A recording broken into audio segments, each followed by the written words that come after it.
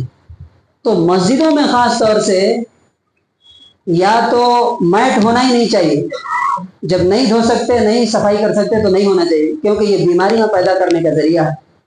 کئی مسجدوں میں جاتا ہوں، سجدہ کرنے کے وقت اتنی بدبو آتی ہے کہ بہت مشکل سے سجدہ ہوتا ہے، کیونکہ معلوم کرنے میں پتا چلا کہ 6 سال ہو گئے، 8 سال ہو گئے یہ میٹ کو دھویا نہیں گیا۔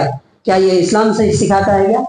آپ اپنا یہ ایک کپڑا ایک ہفتہ پہن کے دیکھیے، ایک ہفتہ، 1 مہینہ پہن کے دیکھیے، یہ کلر چینج ہو جاتا۔ یہ میٹس کی کیا حالت ہوتی ہوگی؟ اس لیے یہ وائٹ نہیں ہوتا، آپ کو معلوم ہے کیوں؟ اللہ کے رسول نے فرمایا کہ سب سے محبوب کپڑا، فیوریٹ کپڑا اللہ کے نزدیک کون سا ہے؟ وائٹ کا کپڑا۔ تو یا تو میٹ ہونا نہیں چاہیے، نبی صلی اللہ علیہ وسلم نے اس کو فرش نہیں بنایا، کیوں؟ مٹی میں سجدہ کرتے تھے صحابہ، کیوں؟ کیونکہ مٹی اینٹی بیکٹیریل ہے۔ آپ کو معلوم، ہمارے جو بھی بیکٹیریا ہمارے جسم سے نکلتے ہیں مٹی میں ڈالتے ہی مٹی ان کو کھا جاتی ہے، مٹی اور دھوپ۔ اور اگر میٹ ہے تو اس کے اوپر ایک کپڑا ہونا چاہیے جو ہر ہفتے کیا ہونا چاہیے؟ دھلنا چاہیے۔ کتنے مسجدوں میں؟ تو کنکلوژن اور خلاصہ کیا ہے آج کے کچھ خطبے کا؟ کہ اللہ تبارک و تعالیٰ صفائی ستھرائی کو پسند کرتا ہے۔ اللہ تعالیٰ صاف ستھرے لوگوں کو پسند کرتا ہے، اور صفائی ستھرائی میں دل کی صفائی نمبر 1، نمبر 2 کس کی صفائی؟ زبان، گندی بات نہ نکلے زبان سے، کسی کی غیبت اور برائی نہ ہو، اور نمبر 3 عمل کی صفائی، ہمارے معاملات پاک صاف ہو، اور نمبر 4 ہمارا جسم، ہمارے کپڑے، ہمارے منہ، ہمارے راستے، ہماری مسجدیں پاک صاف ہونا چاہیے۔ آخری بات، یہ جو حالات ہیں ابھی مسلم محلوں کے، کیا اسلام کے نیک نامی کا ذریعہ بن رہے ہیں یا بدنامی کا ذریعہ بن رہے ہیں؟ جو آدمی ہمارے محلوں کو آ کے دیکھتا ہے، دیکھ کے جاتا ہے، میں خود بتاؤں کہ جب میں نماز پڑھنے کے لیے آتا ہوں سمجھ میں نہیں آتا کدھر سے جاؤں۔ ادھر سے آتے ہیں تو مسجد، وہاں اسکول کے پاس 2 جگہ گندگی، ادھر آتے ہیں تو یہاں پر نکلتے ہی، کہاں آدمی جائے گا؟ کیا یہ ساری چیز دیکھ کر کے لوگ اسلام کی طرف اٹریکٹ ہوں گے کیا، یا اسلام سے دور بھاگیں گے؟ مسلمان کیا آج مسلمان ایسیٹس ہے یا لائبلٹی بن چکا ہے؟ جو قوم، مجھے بتائیے ذرا، ہم شکوہ کرتے ہیں اللہ تعالیٰ کا، ان کا، ان کا، کافروں کا، جو قوم آپ کے گھر کو کوئی گندا کرے کیا آپ ان کو رہنے دیں گے اپنے گھر میں؟ ہم اللہ کی زمین کو کیا کر رہے ہیں؟ پاک صاف کر رہے ہیں کہ گندا کر رہے ہیں؟ اللہ کے ایٹماسفیئر کو، اللہ کے فضا کو، ہوا کو ہم کیا کر رہے ہیں؟ بیکٹیریا سے بھر رہے ہیں، وائرس سے بھر رہے ہیں، یا صفائی ستھرائی دے رہے ہیں؟ جس نبی کی سنت خوشبو لگانا ہے، جس نبی کی سنت خوشبو لگانا ہے، اس نبی کی امت کے محلے اور گھر اور ایریا کیسا ہونا چاہیے؟ اللہ تبارک و تعالیٰ سے دعا ہے کہ اللہ تبارک و تعالیٰ ہم سب کو خاص طور سے صفائی ستھرائی کا خیال رکھنے کی توفیق نصیب فرمائے۔ اور اگر کسی شخص کے اندر کوئی گندگی دیکھیں، کوڑا کچرا پھینکتے ہوئے دیکھیں، کم سے کم اتنا تو بول سکتے ہیں کہ بھائی یہ گناہ ہے، ایسا مت کرو۔ اللہ تبارک و تعالیٰ نے اس کی توفیق نصیب فرمائے۔ بارک اللہ لنا و لکم فی القرآن۔